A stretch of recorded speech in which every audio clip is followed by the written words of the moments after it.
Hello and welcome everyone. यार हम आशा करते हैं कि आप सभी लोग अच्छे होंगे और यार अपनी पढ़ाई को अच्छे से कंटिन्यू कर रहे होंगे। तो यार आज के वीडियो में हम लोग पढ़ने वाले हैं रिएक्शंस बाय नाइट्रीन, यानी नाइट्रीन के द्वारा कौन कौन सी रिएक्शंस पॉसिबल हो सकती हैं। वो सब इस वीडियो में हम डिटेल में रिएक्शन मैकेनिज्म के थ्रू प्रॉपर समझेंगे। ठीक है, तो यार आपका काम क्या है, सिर्फ वीडियो को लास्ट तक देखना और चैनल को सब्सक्राइब जरूर करना। तो यार सबसे पहला केस आता है एडिशन विद एल्कीन। जैसे हमने कार्बीन में पढ़ा था कि एल्कीन के साथ रिएक्शन कैसे होती है, सेम केस यहाँ पर भी होने वाला है। जैसे आपका यहाँ दे रखा है CH3 CH double bond CH और यहाँ पर आपका CH3, और इसकी रिएक्शन हम अगर किसी नाइट्रीन के साथ कराएंगे तो देखिए हमने जैसे कार्बीन में बताया था कि ये दोनों आपस में सेम इलेक्ट्रोनेगेटिव एटम है, यानी carbon carbon atom same electronegative atom है। और जब कभी भी कार्बीन या नाइट्रीन के साथ रिएक्शन कराते हैं तो यहाँ पर एक बॉन्ड क्या हो जाता है, ब्रेक हो जाता है।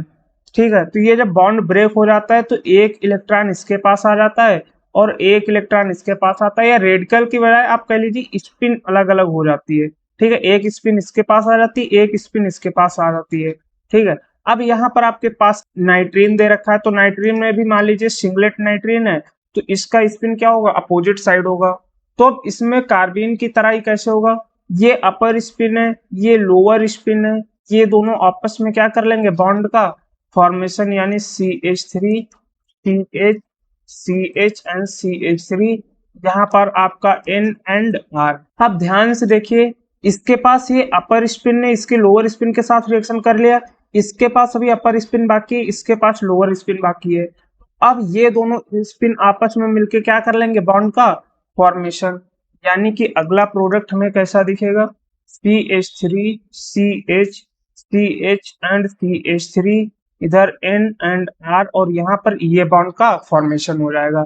तो ये हमने अभी रिएक्शन देखी सिंगलेट नाइट्रीन में, तो ये हमारा प्रोडक्ट होगा। और आप एक ट्रिक याद रखिएगा कि जो कार्बीन या नाइट्रीन कुछ भी होगी, वो हमेशा जो डबल बॉन्डेड कार्बन एटम होंगे उसके साथ एक साइक्लिक रिंग बनाएगी। जैसे यहाँ पर अगर हम ध्यान से देखें तो इसके और इसके बीच में डबल बॉन्ड प्रेजेंट था, वो ब्रेक हुआ और उसकी जगह ये देखिए 3 मेंबर साइक्लिक रिंग बने, सेम एज कार्बन के केस में होता था। ठीक, और अगर मान लीजिए यहाँ पर आपका सिंगलेट कार्बन की बजाय ट्रिपलेट कार्बन आ जाए तो हम क्या करेंगे, स्पिन को चेंज करके कार्बन की तरह रिएक्शन करवा सकते हैं इजिली। अब जैसे ये अगला एग्जांपल है, आपके पास नाइट्रीन दे रखा है, एल्कीन के साथ रिएक्शन कराएंगे तो ये क्या है, ये डबल बॉन्ड है, तो इसके बीच में ये कार्बन या फिर नाइट्रीन रिएक्शन करेगा, यानी कि CH3 CH देन CH2, और इसके बीच में ये N आएगा और N से क्या जुड़ा हुआ है, CH2। यही हमारा क्या हो जाएगा, रिएक्शन का फाइनल प्रोडक्ट। अब यार दूसरे केस की बात करते हैं, Hopman bromamide reaction. Hopman bromamide reaction भी एक नाइट्रीन का बहुत अच्छा एग्जांपल होने वाला है। बस आपको इसका रिएक्शन मैकेनिज्म बहुत ध्यान से देखना है।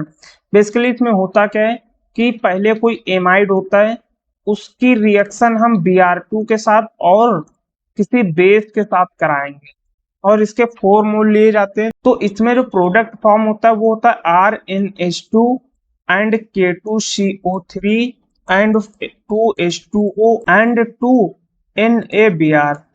ठीक है, अब ये रिएक्शन कैसे होती है पूरा इसका डिटेल में प्रोसेस देखते हैं, पूरी डिटेल में रिएक्शन मैकेनिज्म देखते हैं। सबसे पहले आपके पास क्या दे रखा है, एमाइड, यानी RC डबल बॉन्ड O और NH। अब क्या होगा, इस NH को हम इस फॉर्म में लिखते हैं अगर, तो जैसे हमने बताया था Br2 होगा तो Br लिख सकते हैं।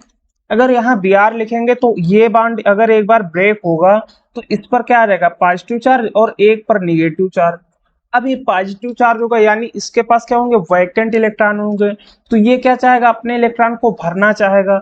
नाइट्रोजन के पास लोन पेयर ऑफ इलेक्ट्रॉन, तो ये नाइट्रोजन के पास जाएगा, बोलेगा भाई यार हमारे पास इलेक्ट्रॉन कम है, आपके पास ज्यादा है, तो यार आपस में फॉर्मेशन करके इलेक्ट्रॉन शेयर कर लेते हैं। बोलेगा ठीक है, तो यहाँ पर क्या हो जाएगा, बॉन्ड का फॉर्मेशन, यानी RC डबल बॉन्ड O और यहाँ NH एंड इधर H। इस ब्रोमीन ने इसके साथ फॉर्मेशन किया तो इसके इलेक्ट्रॉन पूरे हो जाएंगे, और नाइट्रोजन ने अपना इलेक्ट्रॉन दिया तो इसके ऊपर क्या आ जाएगा, पॉजिटिव चार्ज, यानी कि इलेक्ट्रॉन की कमी।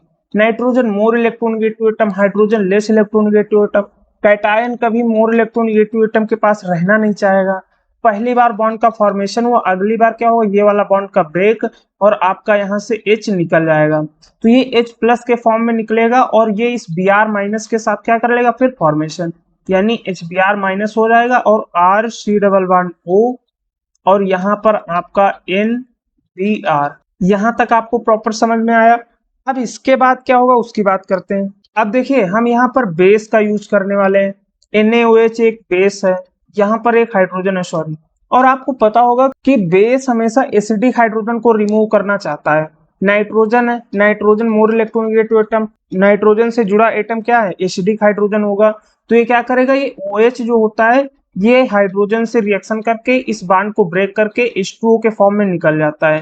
ठीक, तो क्या होगा R C double bond O N और Br। तो ये Na प्लस और OH माइनस के बीच में बॉन्ड ब्रेक होगा, यानी NH और इस हाइड्रोजन के साथ OH ने फॉर्मेशन किया, OH ने अपने इलेक्ट्रॉन हाइड्रोजन को दिए, तो इसके पास क्या आ जाएगा निगेटिव चार्ज। अब सेम कंडीशन, निगेटिव कभी पॉजिटिव एटम के पास रहना नहीं चाहेगा तो ये इसको दे देगा, यानी कि R C double bond O and N and Br। अब इसके पास क्या आ गया निगेटिव चार्ज। अब ये निगेटिव चार्ज ब्रोमीन को दे देगा, क्यों, ब्रोमीन मोर इलेक्ट्रोनेगेटिव एटम है, यानी R C double bond O N और ये Br माइनस के रूप में निकलेगा और इस N प्लस के साथ क्या कर लेगा बॉन्ड का फॉर्मेशन, यानी कि ये NaBr के फॉर्म में निकल जाएगा। अब आपके पास यहाँ नाइट्रोजन के पास पहले एक लोन पेयर था, अब इसके पास वैकेंट इलेक्ट्रॉन आ गया, यानी एक लोन पेयर और हो गया। अब ये हमारा क्या बन गया नाइट्रीन। नाइट्रोजन के पास क्या है लोन पेयर ऑफ इलेक्ट्रॉन, तो लोन पेयर ऑफ इलेक्ट्रॉन क्या करेंगे, पहली बार इस कार्बन को अपने इलेक्ट्रॉन देंगे, यानी बॉन्ड का फॉर्मेशन होगा। उसके बाद ये कार्बन के पास निगेटिव चार्ज आएगा और ये कार्बन फिर इस R को अपने इलेक्ट्रॉन दे देगा, यानी पहली बार फॉर्मेशन, तो अगली बार क्या हो जाएगा ब्रेक और इस R पर निगेटिव चार्ज आ जाएगा। ये R क्या करेगा नाइट्रोजन के इन वैकेंट ऑर्बिटल के साथ बॉन्ड का फिर से फॉर्मेशन कर लेगा, यानी R का यहाँ से बॉन्ड टूटेगा और यहाँ C डबल बॉन्ड O और ये वाला बॉन्ड पहले से था फॉर्मेशन हुआ, फिर N और N के साथ R ने बॉन्ड का फॉर्मेशन कर लिया। अब रिएक्शन करा देंगे वाटर की या फिर हाइड्रोलिसिस करा देंगे। हाइड्रोलिसिस विद बेस, बेस के साथ अगर हाइड्रोलिसिस करा देंगे तो इस NR के साथ हाइड्रोजन आएगा और इसके साथ OH आएगा वाटर का, तो यहाँ पर हमारे पास क्या मिल जाएगा RNH2, ये वाला निकल जाएगा, यानी RNH2 एंड उसके साथ आपका O डबल बॉन्ड C और इसके साथ OH आ जाएगा, यानी H 2 मोल OH और बेस के साथ अगर रिएक्शन कराएंगे OC double bond O minus K plus, इधर O minus and K plus या फिर Na प्लस। ठीक है, और आपका ये RNH2 निकल जाएगा रिएक्शन में। ये बहुत ही इंपॉर्टेंट रिएक्शन है, ये एमीन में आपको बहुत डिटेल में देखने को मिलेगा और बहुत सारे एप्लीकेशन मिलेंगे, लेकिन अगर आप पहले से इसे तैयार कर लेंगे तो आपको आगे बहुत फायदा होने वाला है। अब बात करते हैं कार्टियस रिएक्शन की। सेम है, जिसकी भी मैकेनिज्म होगी, बस इसकी भी मैकेनिज्म बहुत इंपॉर्टेंट है, आपको ध्यान से समझना है। सो इस रिएक्शन में बेसिकली क्या होता है, आपका जो एसाइल क्लोराइड होता है यानी RC double bond O then Cl, इसकी रिएक्शन हम Na और N3 के साथ यानी एजाइड के साथ कराते हैं, तब हमको फॉर्मेशन होता है RNH2 का और उसके साथ Na2CO3। तो इसकी अगर हम बात करें रिएक्शन मैकेनिज्म की तो वो कैसे होगी, RC double bond O and इधर Cl है, इसकी रिएक्शन हम कराएंगे NaN3 के साथ, तो सोडियम के पास प्लस चार्ज होगा, N3 के पास माइनस चार्ज होगा।